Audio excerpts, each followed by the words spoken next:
What is this?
Okay, everybody, let's get started.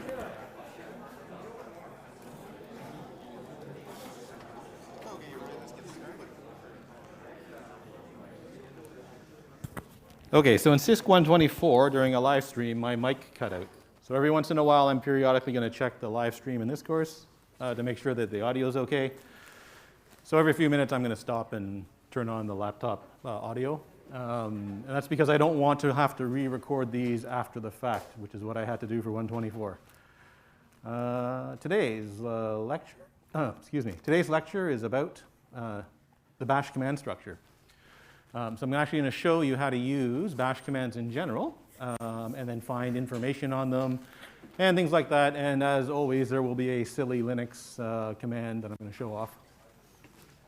Okay, commands. So what is a command in bash? I think I've told you that a bash command is just an executable program, and that's partly true, right?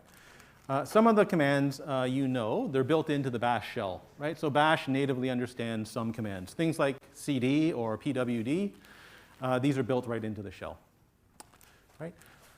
2, other commands are executable programs. So they're written in some other programming language.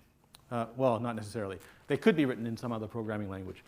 For example, you could write a program in C, right? Compile it, and then distribute it as a runnable command. Right? They could also be scripted.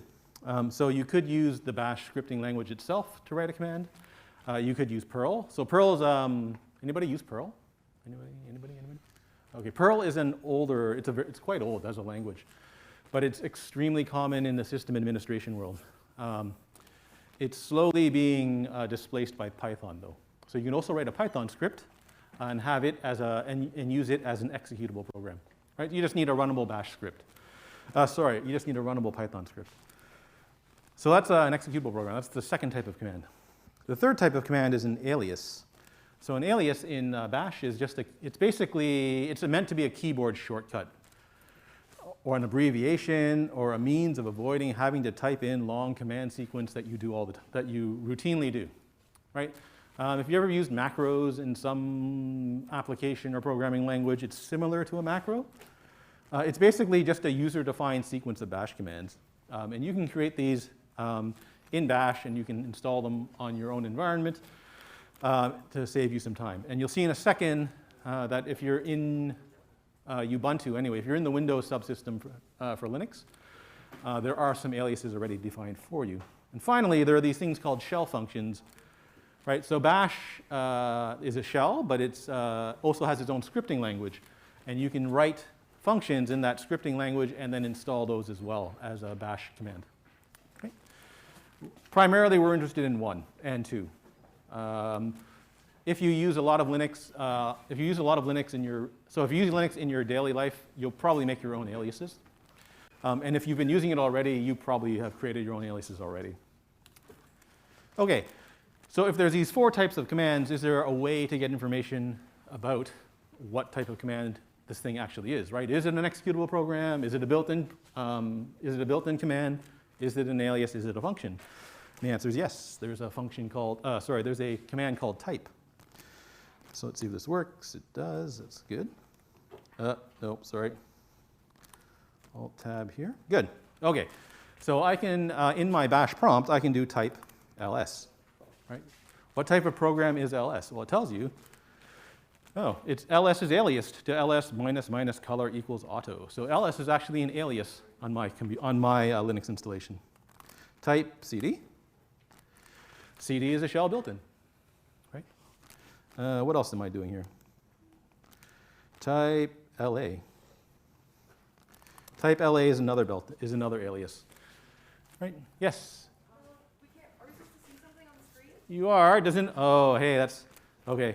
So I'm alt-tabbing on here, and it works on my screen, but apparently it doesn't display for you. I was hoping I wouldn't have to stop the PowerPoint every time, but it looks like I'm going to have to stop the PowerPoint every time. It's really annoying having to stop this and restart it. Sorry. I thought that the alt-tabbing would get me away from that. So let me do that again. Control L. Okay, type cd. cd is a shell built-in, right? Type ls. Is actually aliased, right? So it's aliased to something else, right? You can see it's aliased to itself with some command line options. Right, and I'll explain options more shortly. And you do lspwd, that's also, type pwd. That's also a shell built in. Right? And if you poke around, you can find regular commands and you can find shell functions as well. Okay. The which command tells you where is this function actually on your computer. Right, so where is the command? What is the path name of the actual command? Right, so it tells you what is the path name of an executable command. Right, if it's a shell built-in, it doesn't say anything.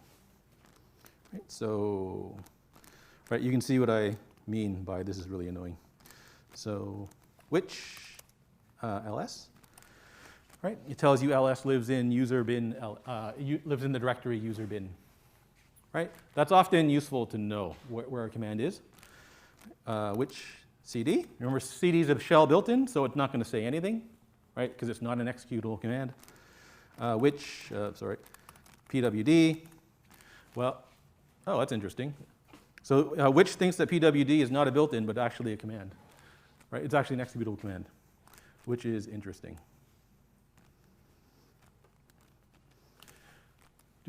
Okay, so what does ls actually do? Right, so ls lists the ls command lists information about the current directory by default.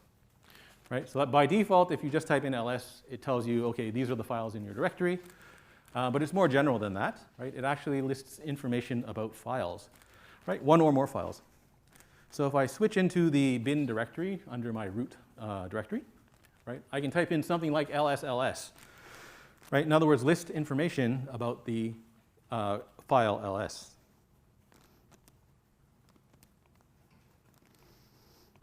Right, so again, so I'm going to go to I'm going to switch to the bin directory. Right, I print out the current directory, it's /bin, and then I can type in something like ls, and it says, yes, there is a file named ls in this directory, right, which doesn't seem very useful, right, but it gets, but ls is, you can tell ls to give you more information. Right, so that last example was not terribly informative, right? So let's try to find out how large that ls program actually is, right? So if I write ls minus s, ls minus s, ls, right, it prints out 140 and then the name ls, right? So minus s is called the command line option. Right? You can identify command line options because they start with at least one hyphen. Right? The minus s is the short form of the option. So I'm going to show you the long forms. There's a big table I'm going to show you in a second. Okay, so the 140, right? That's how many what are called blocks the program ls takes up on my disk.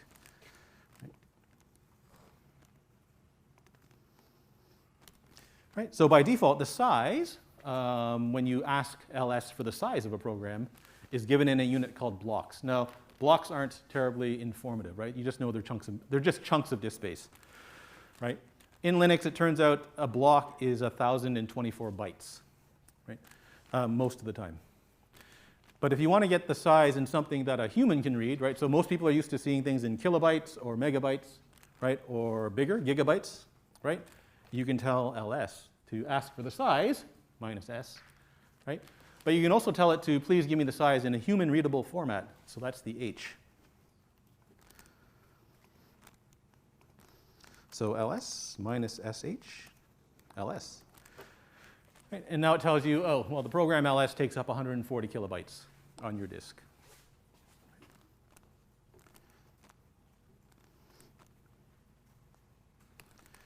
Okay, so in general, Linux commands look like the following.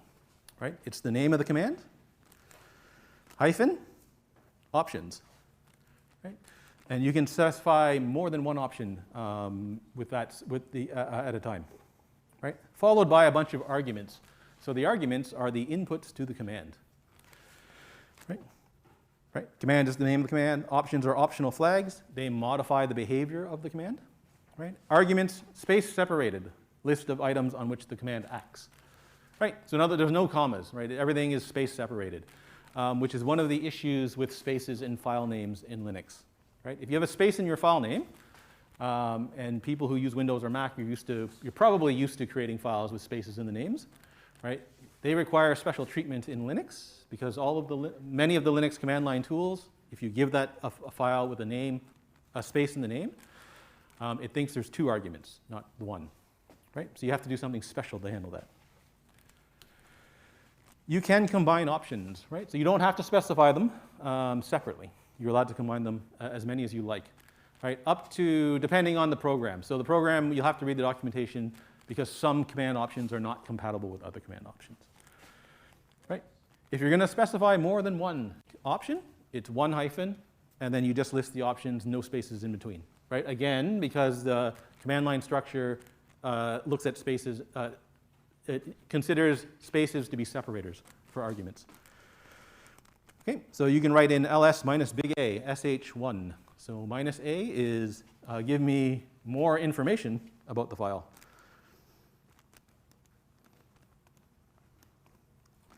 Right?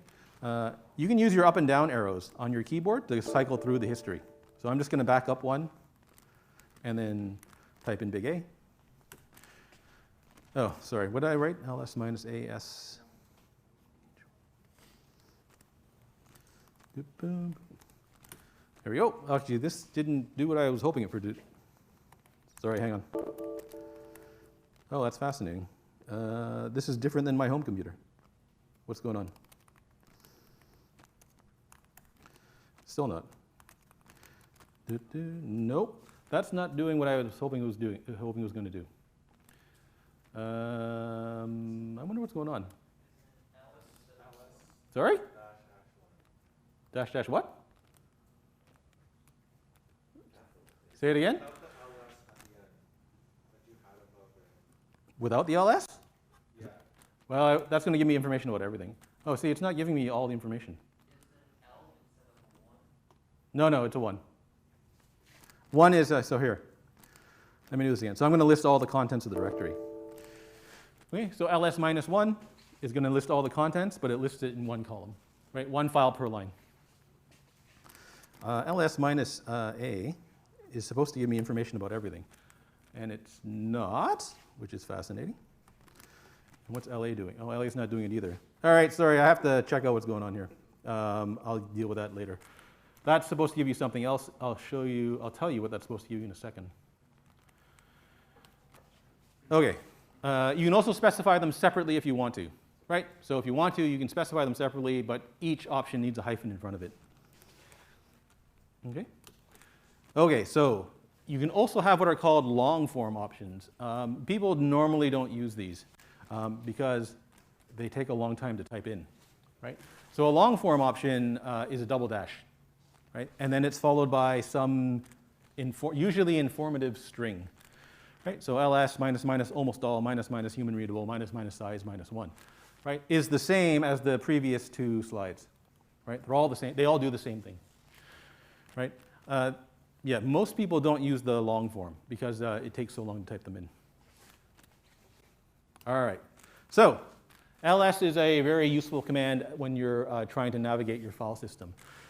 And it has a lot of options, some of them which don't work on my computer for some reason. I'll try to figure that out.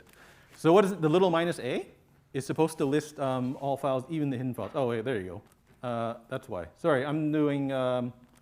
Sorry, I'm getting confused. That's not supposed to be an A. It's supposed to be an L. Never mind. I'll come back to that. Minus big A. Well, hang on. Let me do this now. Let me go back. Sorry. I'm going to switch to my home directory. And is there anything here?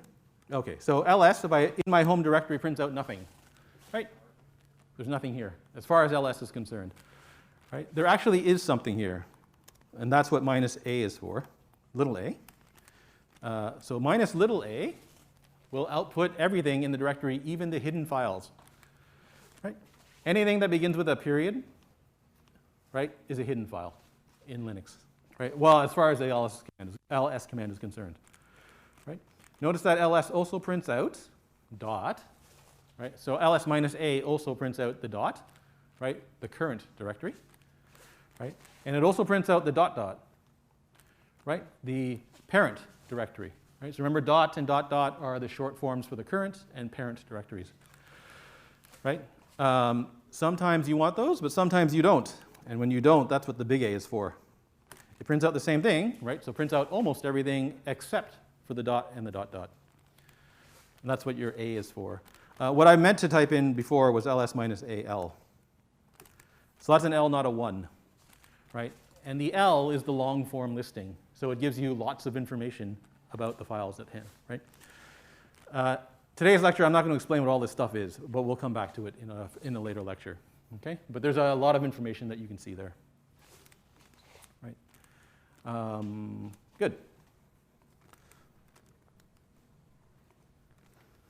Okay, minus D, directory. So list the contents of a directory, list the directory name instead of the directory contents, right? So ls, if you give it a directory name, then it lists the contents of the directory, right? So if I type in ls/bin, it spits out the contents of the bin directory. If I give it a minus D, it only prints out the directory name, okay? So it does not list the contents of the directory. Sometimes useful, right? Minus F, that outputs something that's not going to make any sense to you at the moment, but it tells you what types of files are in the directory, right? Are they executables? Are they links? Are they whatever? Right?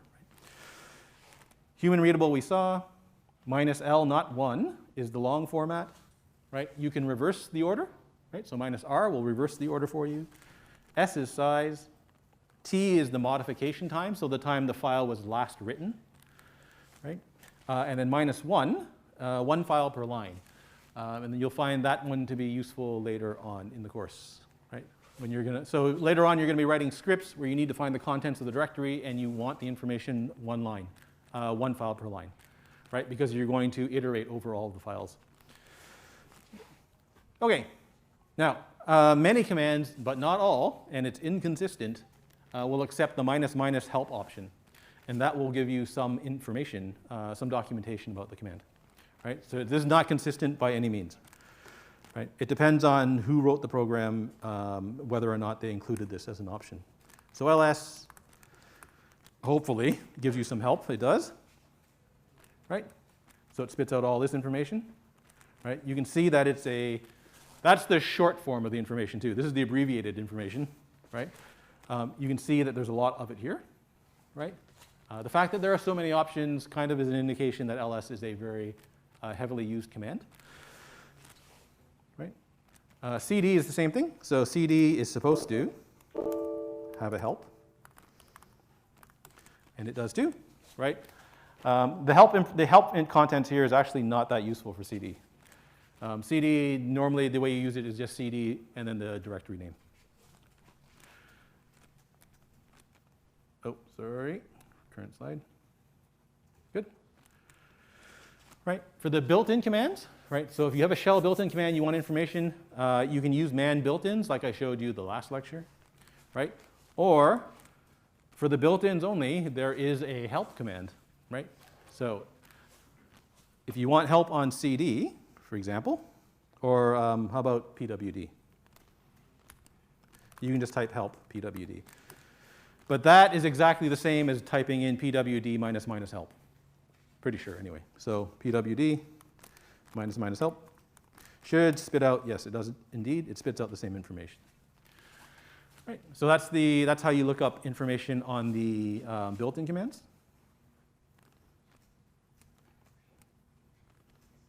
Where did my PowerPoint go?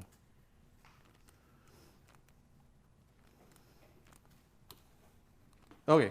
And finally, for the executable commands, at least for the standard ones, right?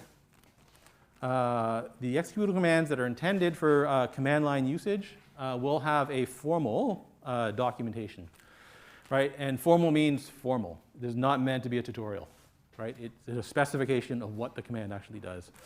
And that's the form of a manual or a man page, right? Again, it's intended as a reference, not a tutorial. Right? If there's something if you can't figure out how to use command, then your next best source of information is Google. Right? Just Google command. Almost certainly someone has asked the same question you have. Right? So for example, ls, you can type in man ls, and that will give you the man page for ls.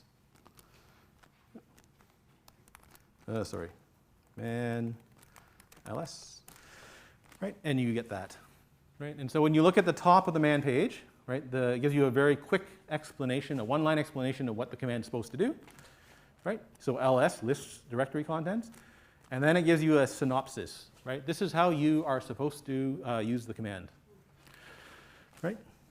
And then it goes into a description, and ls goes on for some pages, right? And so on. The longest man page that I know of is 80 pages long. So if you type in man bash, you can just hold down the spacebar for a while and it'll keep going. So man bash tells you everything you actually need to know about the bash shell, including how to program it. So it's a very long man page.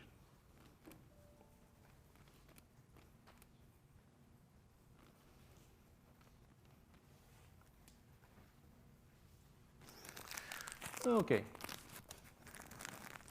So in the synopsis part, right? So right here, right? Anything you see inside of square brackets, that means it's optional, right? So you can see your options are in fact optional, right? Dot, dot, dot means you're allowed multiple of that, whatever that thing is, right? So square bracket option dot, dot, dot means you have multiple options. Square bracket file means you're allowed to pass in a file or path name, right? And you can pass in more than one, right? Dot, dot, dot. Right? So we haven't seen that yet, right? So let's try that out. Right? So we know that I can do something like ls bin, right? That will output the contents of the bin directory, right?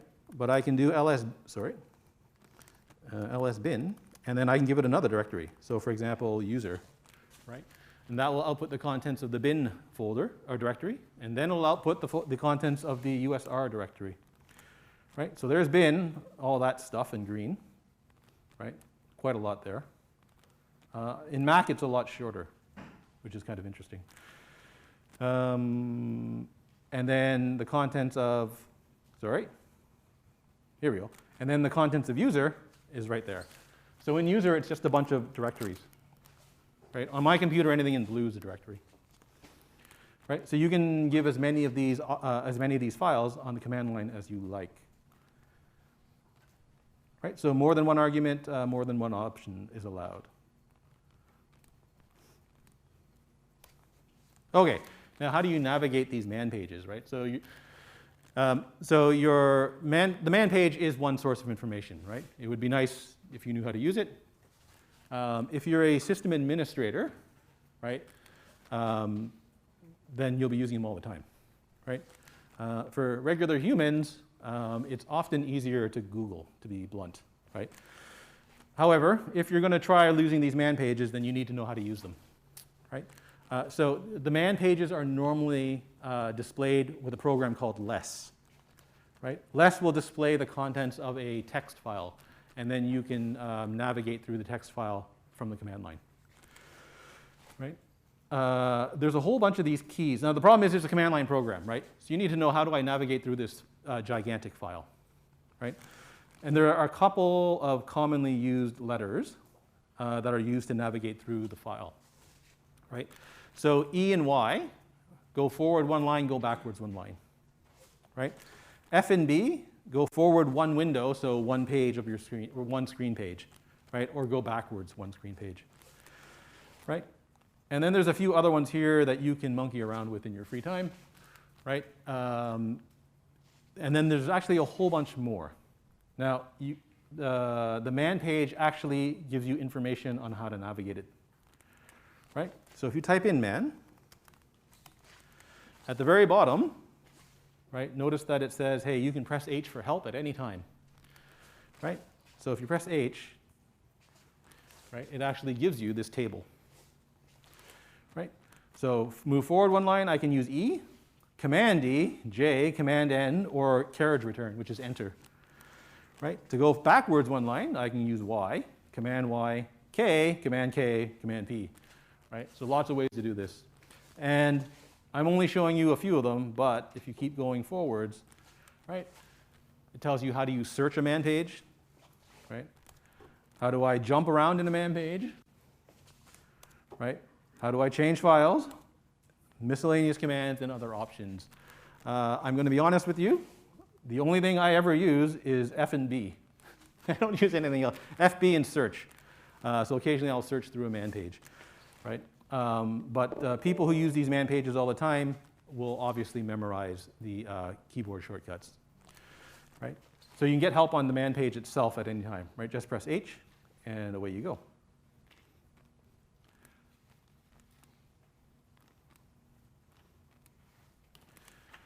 Okay, back to CISC. So here's our silly Linux fun for the day. CISC is an executable program, and whoever wrote it wrote a man page for it, right? So let's take a look at CISC. So man, bloop, right? So man, CISC has got a bunch of options, right? Remember, anything in square brackets optional, right? So you can specify how it prints out the eye of the cow. You can specify the file to read that contains the definition of the cow, so the characters that go in the cow's shape. Right, you've got -h, -l, -n, so let's scroll forwards and see what those do. This man page is not laid out so nicely, so you have to hunt around for it. So -n, so -f specifies the cow picture file, right? Whoa, sorry. Back. What are the other ones? -h. So here you have to hunt around a bit. This one's not laid out well at all. Where is -h? Pattern not found. Well, that's not good. It's in here somewhere. -n's right there. So -n is if specified, the given message will be not word wrapped. Cool. -w specifies where the message should be wrapped. So if you have a very long message, you should wrap it at every w characters, and so on and so on. The cow file, though, is the. So it's unfortunate. Hang on, back up. The cow file lets you change what it looks like.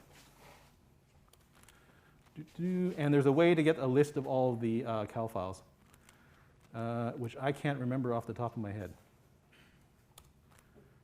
Does anybody remember to do it? I should have put it in the slide.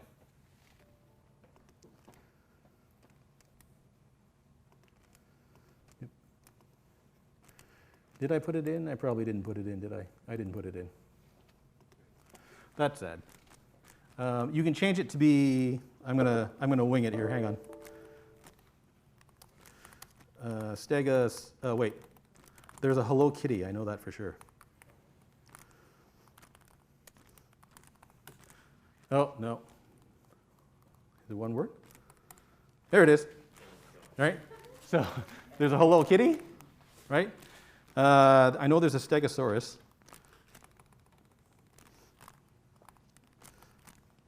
Stegosaurus, there you go. Right, and all other sorts of options. So you can change the way the eye looks, and other things as well. There's also a cow think. So if you use cow think, it's still cow say, but now it uses the little dots to show a thinking cow instead of a speaking cow. Right? There's a bazillion options that you can give this thing. Right? This is going to be a 124 assignment. Okay. Right. So if you're when you're actually on your console, it's often the case where you're going to repeat commands, right? Or you may have typed in a long command and you can't quite remember what it looks like, right? You can cycle through the history of commands using the up and down arrows on your keyboard, right? If you want to see all the commands that you've typed in, you can type in the command history, and history will list all the commands that you've typed in up to a point, right? There's a limit to the number of commands that it remembers.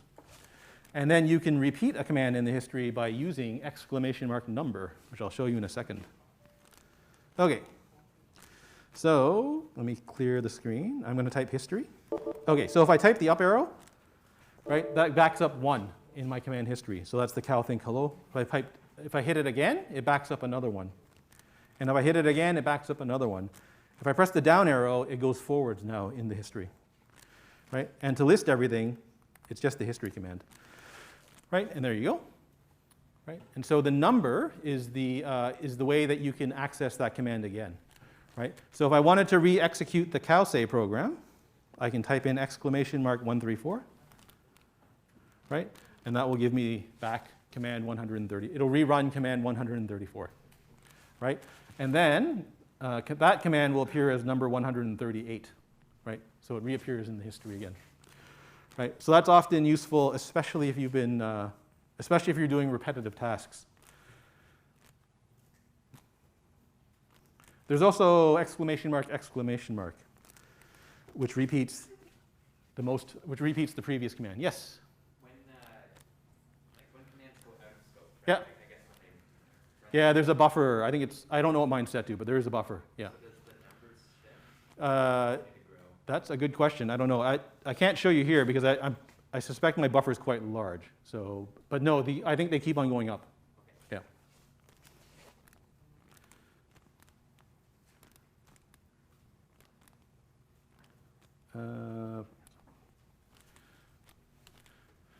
OK, and one other handy thing is tab completion. So the bash shell has this feature called tab completion. So you can start typing in a command and then press the tab key. And then the shell will try to complete the command for you. Right? So, I mean, obviously, if there's a bunch, so here I'm going to type in cow and then press the tab key. Right?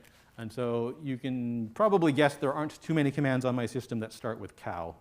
Right? But let's take a look. So if I type in COW and then press tab, right, I get a beep.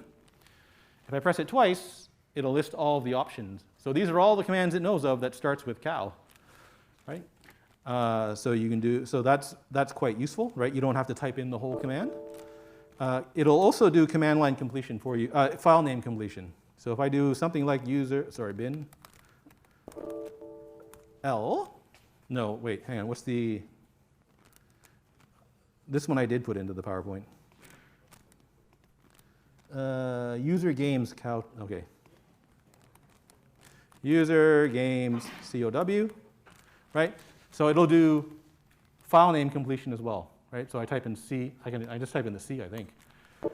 Right? It'll complete it as far as it can. So it says there's some things here that begin with cow. If I type the T and press tab, it'll complete it to cow think, right? So this is very handy too when you're working on the command line, right? This auto completion feature.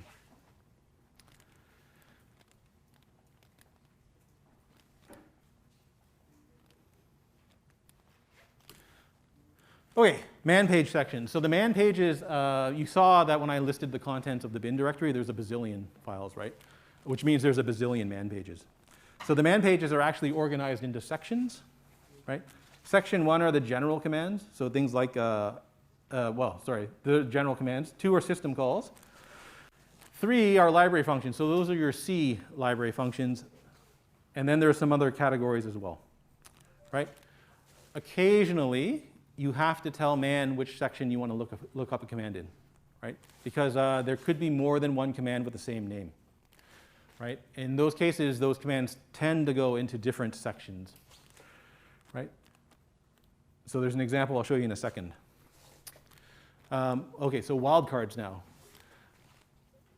So you can see that file names and path names, these are basically fundamental to the way bash works, right? Everything is a file on your Linux system, right? So if you're trying to do something on your Linux system, then the odds are you're manipulating files of some kind. Now, often you don't want to manipulate a single file, right? You want to manipulate a bunch of files at the same time, right? And so there is a way that you can succinctly specify groups of files, right? And this is called globbing. And basically, they're patterns, right? So they're patterns of text that the shell can use to match files, right? Glob, if you type in man glob, you'll get the wrong man page for this, so this is an example of where you have to use a section number, right? So here you have to type in man7 glob to find out about the bash globbing patterns, right? So the wildcards are here. These are all of them, yes. So star, right, will match any number of any characters. Right? The question mark will match any single character. Right? Square bracket with some characters in it, right, that will match any one of those characters. Square bracket with an exclamation mark in front of the characters will match anything that's not one of those characters. Right? And then there's this funny square bracket, colon, class, colon, square bracket, square bracket. These are predefined character classes. Okay? So, for example, right, the star will match all files. Right? Remember, star matches any character any number of times. Right? A star matches all files starting with an A. Right? Star text matches anything, any file name that ends in .txt, right, including the file .txt. Right? A star.txt is anything that begins with an A, ending in .txt. Right? So that's the star. Right? Star matches any number of any character. Question mark matches one character. Right? Any one character will match a question mark. Right? So question mark matches any three-letter file name. Right? So ABC, XYZ, TXT, something like that.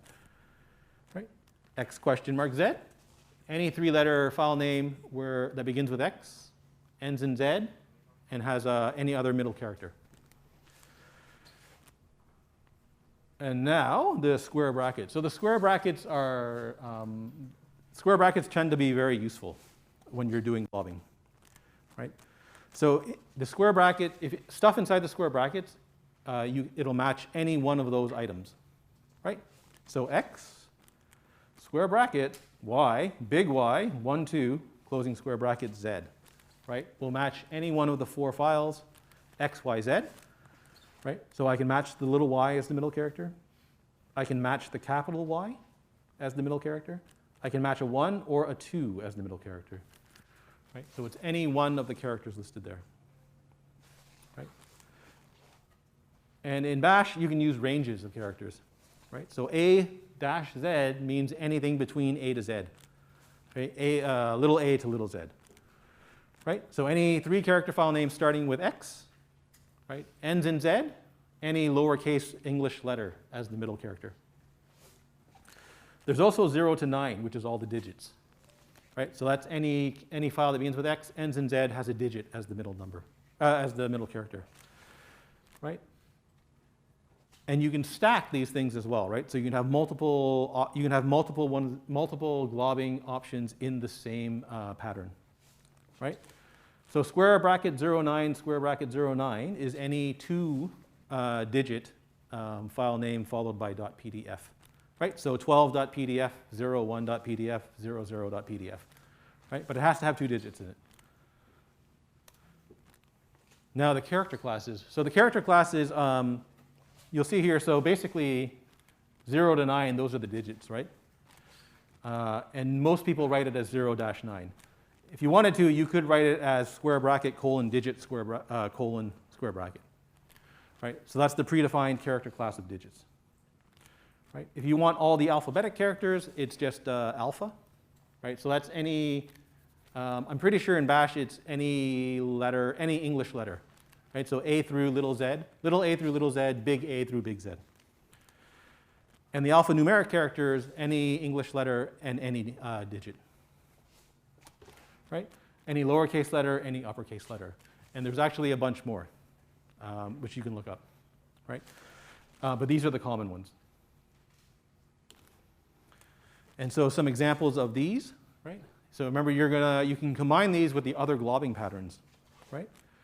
So that thing upper, that's any uppercase letter, right? Star means anything else, right? So that's all files starting with an A through Z, capital A through capital Z, right? So capital A, B, C, right? Cap through whatever else, right? So as long as it begins with a capital letter, it'll match all those files. Right? Not upper, star, right? Matches all files that don't start with a capital letter. Right? And then X digit matches any file name that starts with X followed by a digit. Right. Oh, that was fast. Oh, it's not that fast. It's 110. Perfect. OK, any questions? Yes? What if I want to use like exclamation mark characters and like all those? Yeah, you have to escape them. So I'm going to get to that. So it's backslash something. Yeah. There are, yeah, so that's exactly the problem. There are a bunch of special characters that you have to escape. Yeah. That's a good question. Any other questions? OK, assignment 1 is pretty easy. It's going to come out on Wednesday, I think. Right? It's pretty straightforward. So because you haven't done very much, right? You don't even know how to write a script yet. So assignment 1, you're going to be asked to produce some commands that do something on your file system. All right? That comes out Wednesday.